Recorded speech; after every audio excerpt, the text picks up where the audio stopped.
you don't want to have a lot of churn. Churn destroys company revenue and profitability. It's not that they're looking for that perfect employer. They're looking for a place where they're going to be heard and they know that their experience matters to you. And a paycheck. And a paycheck. So what I say is, look, take 100 jelly beans and dump them on their desk. I've got to go through and lick every one of these jelly beans to see if it's going to be a pineapple.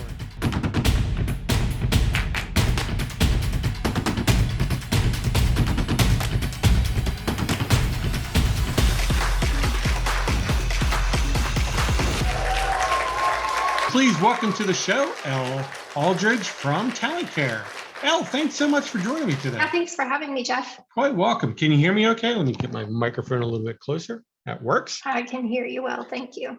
Perfect. So why don't you give me a quick introduction, what you do over at Talent Care? Gosh, I've been with Talent Care about 6 years. I have done just about everything you can think of in the company. Talent Care is an HR technology platform. So we address all kinds of solutions for anything that you might think of related to talent acquisition, from top of funnel all the way through to hire and onboarding and all of that good stuff. Now, I am EVP of the company, have lots of delivery teams who support the client solutions, who report to me, operations and all of those kinds of details, really focused more recently on growing the platform and partnerships and integrations and those types of things to better meet employer needs. So how'd you get into EVP of what specific? Employer branding, recruitment marketing, a little bit of everything? I basically started my career in employer branding about 10 years ago, sort of by accident. I ended up in a small boutique recruiting firm who was just kind of starting on the brand for their firm, first in a marketing role in that company. So really built it from the ground up. And at that time, employer brand was not a popular job title. It wasn't a really well-known industry.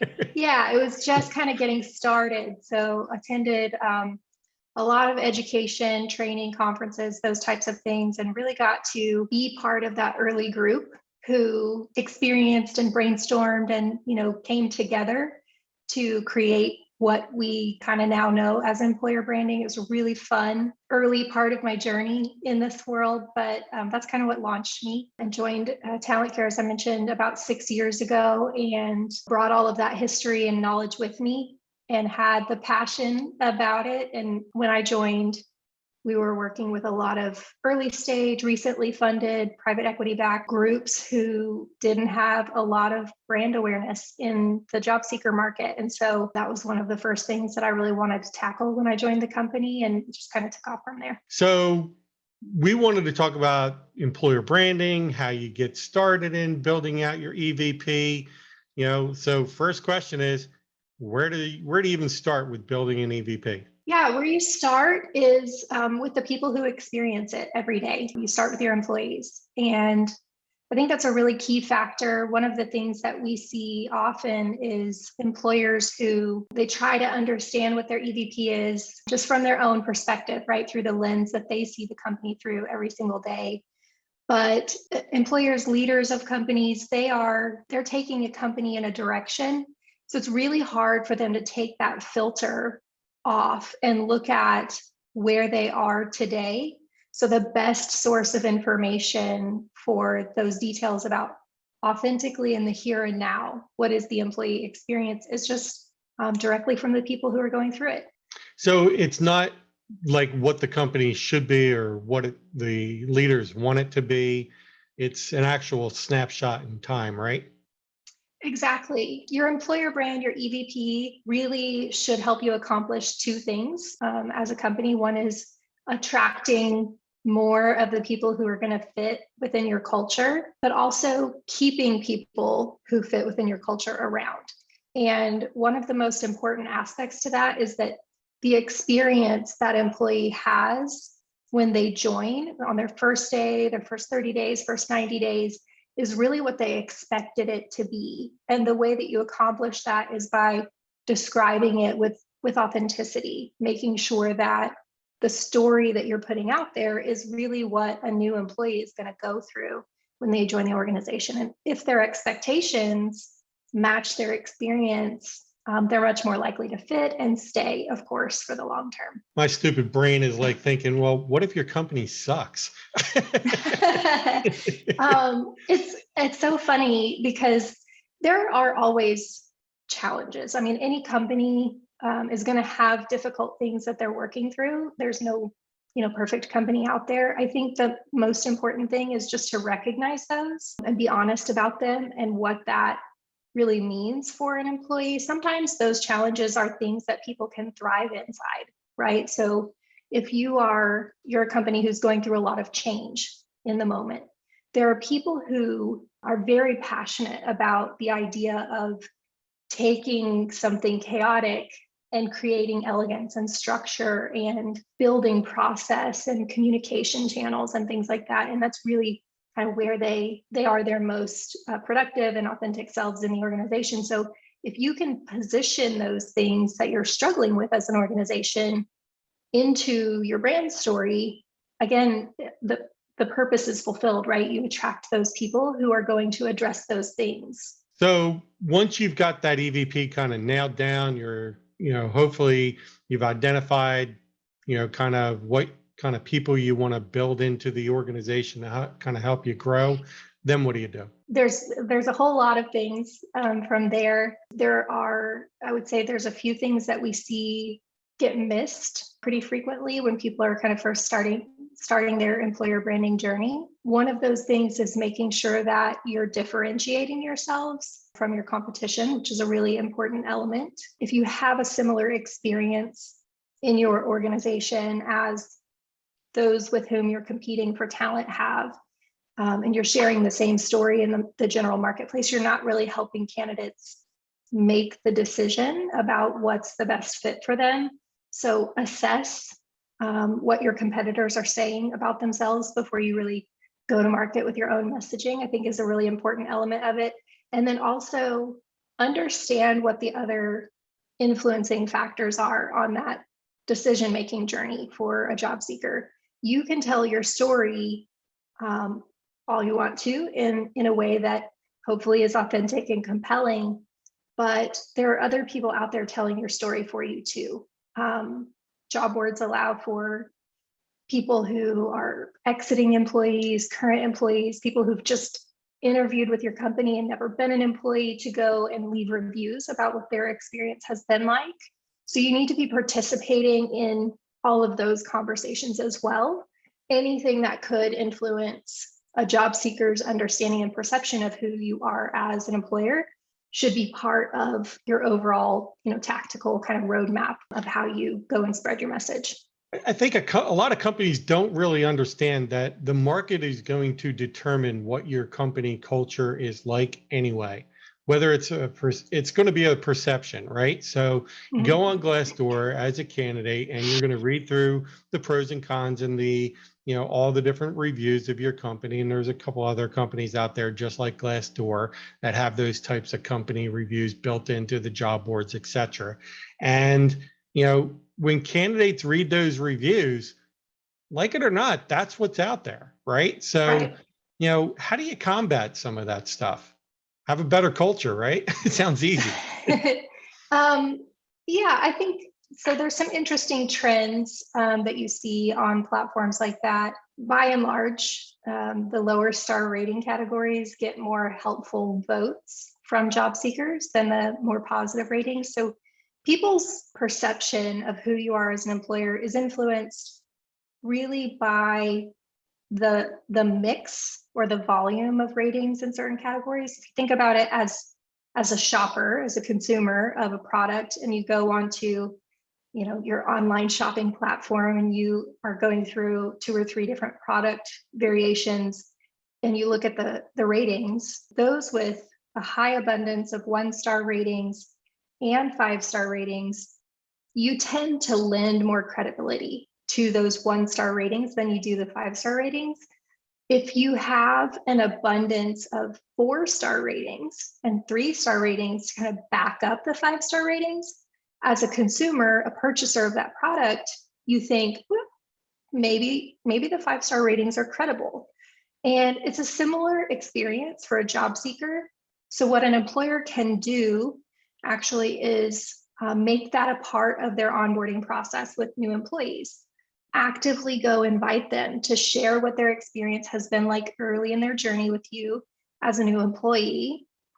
Tell other people about, did it meet your expectations? Did it not meet your expectations? What are the things that you were curious about before you joined? How did you experience those particular things? And if you're actively engaging that group of employees who is still very enthusiastic about their opportunity with this new company, but has a little bit of kind of experience, they're just getting to the point where they're starting to experience the reality of the work that they're going to be doing for your company.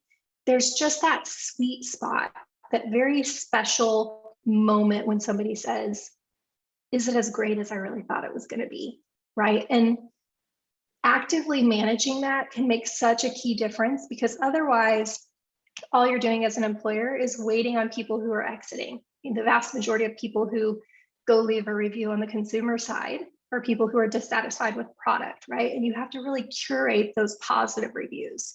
And it's no different in this part of the world. The way that you curate it might be a little bit different, but otherwise your exiting employees, they're leaving for a reason, right? And they're going to share those reasons. So really making that a part of the journey for an employee up front can help you kind of mitigate those things. And then the second thing I would say about that is, again, just be real about it. If your company is experiencing a challenge and somebody has called that challenge out in one of their reviews, don't be afraid to say, yeah, that's something we're struggling with right now, but here are the things that we're doing to try and work on that, right? And if people know that you are engaged, you're open to feedback, you recognize the things that need to be improved, that's really what they're looking for. It's not that they're looking for that perfect employer. They're looking for a place where they're going to be heard, they know that they're valued, and they know that their experience matters to you. And a paycheck. And a paycheck. And That's a always paycheck. nice. Yeah. Don't forget the paycheck, right?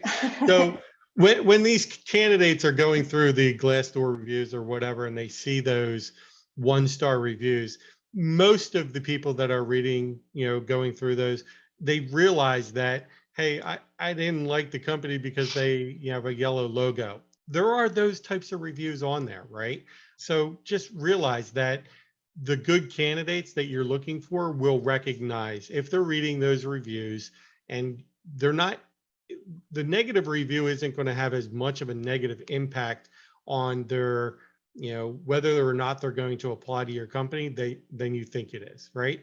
So a lot of companies, like, they try and bury these 1- and 2-star reviews. Right. And I always say, look, you're always going to, I'd be upset if you didn't have 1 or 2 bad reviews, right? Right. You're never going to please 100% of the people 100% of the time, right?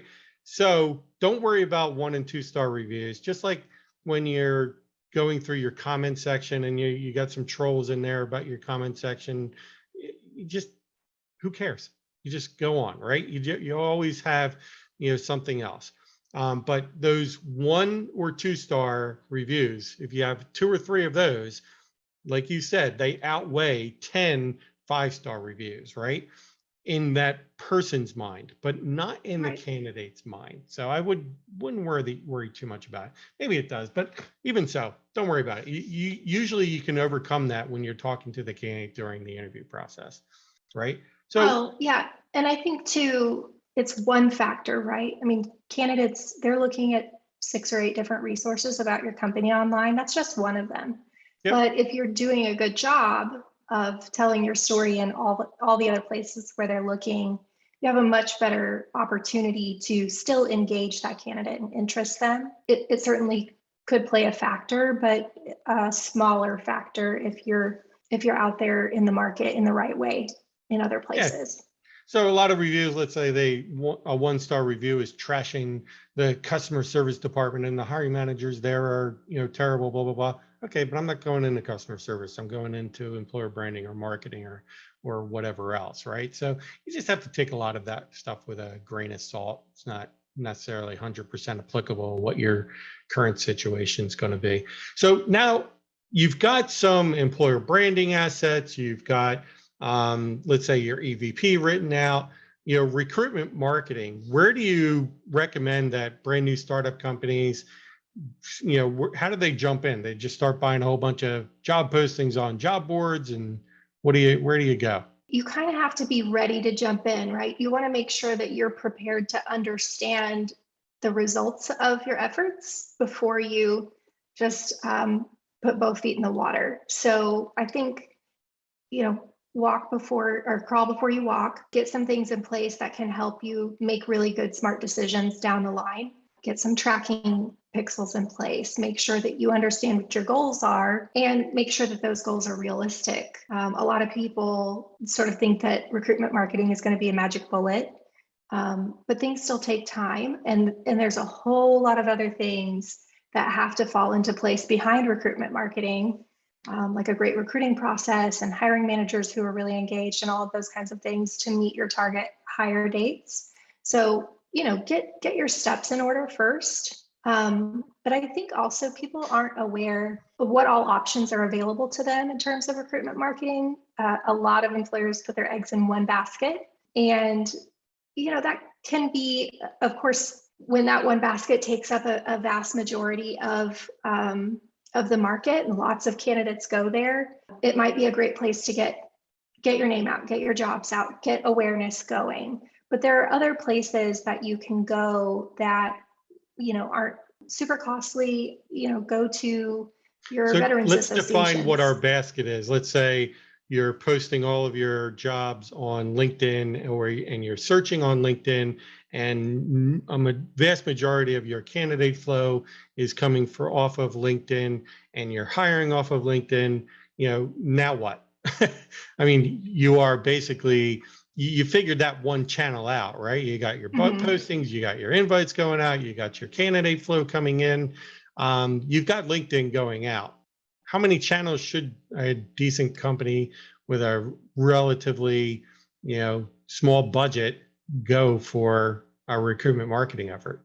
Just kind of doing a quick survey in my mind of most of our clients. I mean, they're typically looking at between 5 and 8 different resources or channels that they use pretty regularly.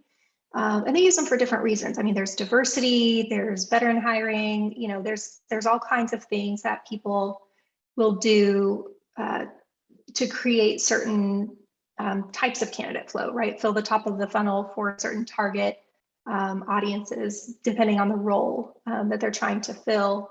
But I think the biggest thing is educate yourself on what's available. There are a whole host of ways to evaluate how something is performing for you. And there are a whole host of different ways to pay for different types of recruitment marketing. So there are your bid platforms where you're bidding for placement in sort of a list view. There are straight ad platforms where your ad's going to be shown in front of a certain number of people. You're paying for those impressions, or maybe you're setting your goals for click-throughs to the career website or those types of things.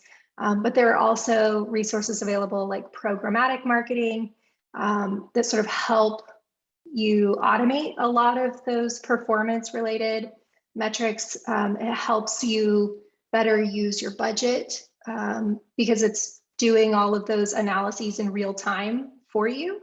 So you're no longer having to take the metrics and understand, well, I spent, $500 over here and $500 over there. Which of these performed better for me? And they're based on 2 different types of metrics. This one's impressions based and this one's click based, or what have you. There are resources out there that can actually, do all of that math behind the scenes for you and make the best use of your budget along the way. So depending on the volume of roles that you have open and how much money you're spending, sometimes that can make more sense for you, because every dollar, every click, every new lead to your career website, all of that stuff adds up over time. So just understanding, the options that are available to you. Yeah, so there's pay per click, there's pay for an impression. You can also just buy ad inventory. A lot of job boards still do that. So you just buy, 50 postings or even 5 postings. And you just, send a posting out there and it's up there for 30, 60, 90 days, whatever. One of the biggest scams, I think, is any kind of diversity posting. Don't buy those. Honestly, I was managing, $7-8 million a year budgets, and the vast majority of diversity job boards in the marketplace will produce 0 to nothing as far as a diversified candidate pool for you. And even if you're looking for a specific type, they will not give you that. Anybody can go on those job boards. If one of those job boards has, let's say, 3 to 5 million people every single month going to their overall website, only a fraction of those are going to the job board section of that website. So let's say of the 3 to 5 million, you're only getting 100,000. And out of those 100,000, half of them are overseas or something like that. And so now you're 50,000. Well, how are you going to build a candidate pool out of 50,000 people randomly selected because of, a race, a color, or something? It doesn't make any sense. Strategically, all you're doing, give me your check. I'll do better with it. I promise you. Okay. Yeah, absolutely. So you would much be better off just posting a job somewhere on one of the, Indeed, Monster, Career Builder, whatever, because they have a diversified database of candidates anyway. So it doesn't matter, honestly. Now, if you're going after a very specific niche, then you're going to have to do manual reach out. That's how it is, right? Absolutely. Yeah, and I think that goes back to the point of like understanding how to measure your results, and making sure that you are measuring your results in a way that sort of creates consistency across all of your different channels. Because ultimately, what you're looking for is a hire who stays, right? You want a good quality hire who's actually going to fit and stay within your organization. It takes a while to get to the point where you can truly measure to that level of specificity for every vendor. But if nobody's ever making it to hire from a channel, if nobody's ever making it to 90 days retained from a channel, why are you wasting your time? Why are you wasting your money on that channel? It's not working for you. Gives the recruiter something to do. That's why. So are you recommending that companies actually measure through, let's say, 3-6 months worth of tenure, and then go back and find out, okay, how did we hire this candidate? This candidate, they've been with us now. We made the offer. They accepted the offer. They've been with us now for 3 or 6 months. And at the 6-month mark, we go back and figure out what was the source of hire. I think I would go about it a slightly different pathway than that. So let's say that you evaluate where all your hires come from on let's say the first day, right, that they start work, and you categorize those into your different vendors or your different sources. Then at that 6-month mark, that's when you measure how many of them actually stuck around, right? Because you could have 100 hires on first day from a particular vendor, but none of them make it to 6 months. And if you start your measurement at the 6-month mark of retention, then you don't actually ever see that quality fail, where what you would see is an empty funnel, basically, right? But you wouldn't see that you've spent a ton of money and a ton of time hiring those, onboarding them, training them, getting them in the role, only to be surprised, 5.5 months later that they're all gone, and you're back at the beginning of the wheel again, right? You're kind of starting over in the cycle. Yeah, I mean, it can cost you 2 to 3 times, possibly 4 times what that person's annual salary is, right? Having to replace that person within the first year. So every hire is critical, right? So you don't want to have a lot of churn. Churn destroys company revenue and profitability. And the more churn you have, the worse off your company is going to be from a profitability standpoint. If you can keep somebody in there and get them fully functioning in that role. It might take 30, 60, 90 days, but they really don't get good at that role just because of the interpersonal dynamics of the group or the team that they're on, whatever. Your company does it differently, whatever it is. It takes a while, right? So sometimes it takes 6 months to a year. Get them up And operation. it can be really impactful to morale as well, right? If you are the employee who has stuck around and is sort of doing the extra lifting Yeah. while you're churning through these 2 or 3 hires that don't end up making it, I mean, eventually that's going to have a pretty heavy toll on that employee. That churn creates more churn, right? And Yeah, just sort one of the company I unintended worked at, we consequence. actually had a fake person. This desk was always empty, even though we kept on backfilling and hiring. But Chuck's not here today. We never hired a Chuck, right? But it was always just the imaginary person that we hired for this role. That for some reason this role just kept on turning over for whatever reason. So it was pretty Well, that's a funny. new one, but I like the way that you guys approached it. At least you kept it lighthearted. Yeah, you had to. I mean, and it was just a confluence of events that happened, right? So one person needed to move closer to family. Just one person we just hired the wrong person. So there's lots of reasons why people leave. It's not always because of the company, right? So, Yeah, all right. So absolutely. you've got a recruitment marketing. You've got all these spigots turned on. You got this one, the going full force on the blasting out LinkedIn candidates are coming out the bottom. You got a couple more that are dripping out candidates. And now what do you do? I love this question. So one of the things, just one of my personal attributes is I enjoy efficiency. I remember as a child and a teenager, I would actually plan the things that I was going to do throughout the day in a sequence that made my flow through the house or school or whatever the most efficient, right? Reduce the drain on my time. So like I nerd out completely about process efficiency. It's always been part of who I am. But again, I go back to this, you have to be able to measure process efficiency. So you get candidates in, first and foremost, in today's market. I mean, it is candidates market. The best candidates are going to move very quickly. And so being on the ball as a hiring manager, or recruiter, screener, whatever your role is in the organization is very, very important. Getting that candidate to the next step and the next step and the next step, communicating it very well with the candidate so they know exactly where they are.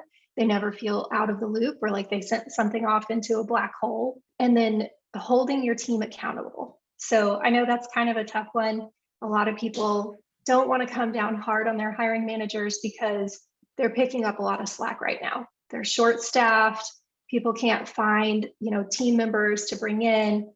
They have so much to deal with. And especially if the organization has been heavily affected by COVID, they've got frontline workers or they've been an industry that's really seen a downturn in consumer activity or whatever the case may be. They're faced with a whole new set of challenges. And so it can be really tough for them to keep recruiting at the top of the priority list every single day. But you really do have to, because otherwise you're never going to get out of that cycle of having to be the one that keeps everything afloat. So a little bit of accountability mixed with some positivity and keeping your team on track, reminding them of the importance of communicating quickly and keeping candidates engaged in the process, measure it well. A lot of times we have this piece that we did last year, maybe time to fill, everybody in recruiting knows the term time to fill. And our position on that was time to fill solves nothing. If you say, okay, it takes 60 days to fill this role, or it took 90 days to fill that role, so what? What does that mean? It doesn't tell you what you need to fix. It doesn't tell you if it's good. It doesn't tell you if it's bad. Measure each step, right? So from the time that a candidate applies, how long does it take for you to know whether they're qualified or not? And from the time that you know whether they're qualified or not, how long does it take for you to communicate that with them and invite them for an interview and get them to a hiring manager and so on and so on? Only if you can identify those process inefficiencies or bottlenecks, can you actually make those incremental improvements to streamline and get better recruiting results in the end? And most recruiters understand the jelly bean theory. I don't know if you've heard it or not, but jelly bean theory is, okay, I just went through 100 jelly beans to find the one pineapple jelly bean that this hiring manager was looking for. And then this is a perfect pineapple jelly bean. It's got great flavor and texture, and the coating just has a nice crackle. And I handed it to the hiring manager. This is a perfect jelly bean, right? But then they want to see another jelly bean. Okay. But they don't even see the 100 jelly beans that it took to go through. And so what I say is, look, take 100 jelly beans and dump them on their desk. This is what it takes. I've got to go through and lick every one of these jelly beans to see if it's going to be a pineapple or not. You can't just tell by the color, because sometimes the yellow ones are not pineapple, right? Sometimes they're lemon. So you got to figure it out, right? And it takes a lot of work to go through 100 jelly beans. Well, now sometimes some jobs don't take 100 jelly beans, they take 1,000 jelly beans. But the hiring manager doesn't see those 1,000. They see the 900, or they see the 10 or the 3 that you're sending over to them, right? So they have to be educated on how many jelly beans it takes to get that pineapple jelly bean. Yeah, and I think they also need to be willing to try the pineapple mango. You know what I mean? Like, you send them a few that are on the edge and see what their threshold is for, you know, how open-minded they might be to something that slightly different, slightly outside the box. But you take all of those candidates off of the table for them, you never know. They might have been open, they might have been, you know, curious about something that they'd never thought of before for that role. So I think always giving them a little bit more than necessarily what they think that you should be giving them, because if you take them off the table, you just never know if that's somebody that, you know, they would have actually looked at. Get rid of the, you know, pineapple on the the black outside, licorice mango ones. on the inside. Let's go. Nobody wants the black licorice ones, but you know, if it's I love close, black let's give it a licorice shot. ones. What are you talking about? Oh no, I can't do the black licorice. It's funny because when growing up, I didn't like the black licorice ones, but I went over to Europe, and the licorice over there is a lot. There's not as much sugar as over here. So you taste one of those, and those are completely nasty. So when you come back, you can, I can handle the black. I don't love them, but I can certainly handle the black licorice ones now, especially after tasting the ones in England. All right. What else you got there, Elle? Yeah, I was just kind of looking through some of the notes I had jotted down thinking about our conversation today. I think we've covered quite a lot of it. One thing that I would say is important, which we didn't really touch on, is understanding the difference between employee engagement and the purpose of sort of those types of surveys as compared with the information you would be requesting of your employees up front to build your EVP. We have a lot of companies that we talk with who have just gone through an engagement survey, and they think that's really going to help them understand their EVP. But engagement surveys are designed to do something else. They're designed actually to check on where people are tuned in and where they're tuned out. And so, you know, make sure that you're not trying to build something with the wrong resources. I think that's an important one. Engagement surveys are great for post-employer branding, because you're going to learn things that you wish were better in the organization through a brand development process anyway. Hopefully people are being honest and open with you enough to say, you know, these 3 things are great, but I really wish this was better. Engagement or pulse surveys or those types of things are a great way for you to check on the progress and the improvement based on new initiatives that you've put in place as a result of that. But they're not the leading type of feedback that you need to build an employer brand. So I think that's something that employees should think about, is what is the purpose? How is the question positioned? Is it positioned in a way to allow that person to tell me what's compelling to them, or is it positioned in a way where I'm kind of checking on a topic? If you're checking on a topic, it's probably not going to be as forthcoming or enlightening to you as something that's a little bit more open to the employees' input. How often? How often should you do engagement surveys? Yeah. I think it depends on where you are as a company. Once a if you're week. really well, never once a week. If you're really well established as a company, semi-annual maybe. If you're building and growing and changing a lot, quarterly is probably a good idea. And you just build. Sorry, I'm having a little headphone issue here. I'll go ahead and do that so it doesn't fall off the back. I think whatever feels the most natural for your employees, to not feel like you're pestering them about something and not feel like you're pressuring them for a different answer, to feel like you're really checking in. Like, is it getting better? Is that thing improving for you? I really care, but not beyond that, right? And I think that's different for every company based on kind of their life cycle and where they are. So what I'm hearing is once a week. If somebody sent me a pulse survey once a week, I have to say I would probably create an email filter to just send those right over to that folder. Totally. Exactly. Yeah, I mean, probably once a year, twice a year is good enough for majority of the companies out there. If you're adding tons of headcount, like 300-400 people a quarter, then yeah, you probably want to do a little bit more. But honestly, those companies don't care anyway. They're moving too quickly. They're adding too many people to be doing a pulse survey. And it's hard to keep up with. Right. By the time you get all the surveys back, they typically take 30 or 60 days to do, but you would have added another 300 people to the company, right? So it's you're moving too quickly. Wait until the company slows down a little bit, then do your pulse survey. You don't need to do one in the middle of a major hiring push, trying to bring on 1,000 people in a year or something like that, for most companies at least. Right. What other last thoughts you got there?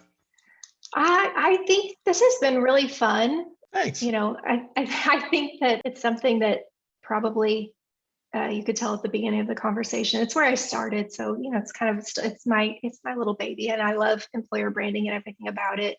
I love being able to help people understand what their story is and how to share it better. So I just wanted to say thanks for having me on to the show. And, anybody out there who has an interest in employer branding, it's one of my favorite things to talk about. So, Awesome. You can definitely reach out, and happy to share any kind of things that I've learned over the years, or answer questions as they come up. All right. I'll put Elle's LinkedIn contact information down below. You can just message her right there on LinkedIn. I'm sure she'll reply to you. She's a busy gal, so don't be offended if it takes her a week or so. But other than that, everybody, make it a great day. Bye-bye.